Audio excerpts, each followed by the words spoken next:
Think of every relationship like a bank account. Every interaction, good or bad, is a deposit or withdrawal.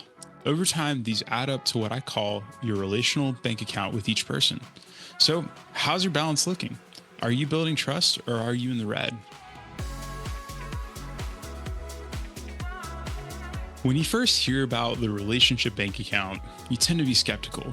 But the more you think about it, the more the concept just makes sense. Just like a real bank account, every interaction with someone is either a deposit or a withdrawal. You see, when I took inventory of my relationships, most were in the red. I looked at my relationship with the people closest to me and I realized I was taking way too much from them. I wasn't putting much in return. I wasn't asking them out to lunch. I wasn't spending time with them. I wasn't nurturing those relationships. You see, the relationship bank account is a metaphor for trust in relationships. And to build strong relationships, you need to consistently deposit trust through small intentional actions.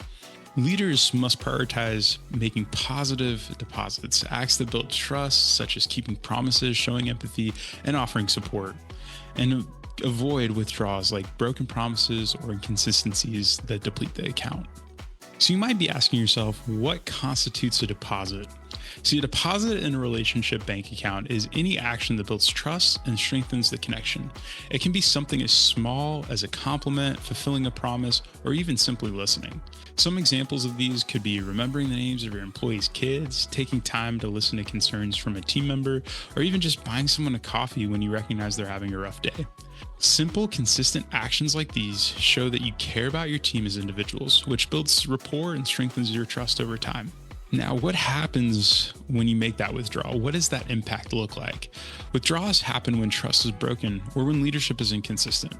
This could be anything from failing to meet your expectations to not showing up when your team needs you. Imagine promising your team more resources, but not delivering. That's a big withdrawal from their trust in you. And just like in a real bank account, if you keep making withdrawals without deposits, you'll go in the red. And trust me, you don't want to overdraft that account. It's expensive. And without careful attention, repeated withdrawals can lead to disengagement and resentment. It's essential to monitor the balance of trust you're maintaining with your team. Now, you might be asking yourself, how do I make these regular deposits? See, making consistent deposits requires intention. You need to show empathy, follow through on commitments, and show support for your team's growth. One of the most meaningful deposits is giving recognition when it's deserved. A simple, timely acknowledgement of someone's hard work can make a huge difference. See, deposits are proactive actions that show you're investing in the relationship. It doesn't have to be grand gestures, just small, consistent efforts to build trust and show you care.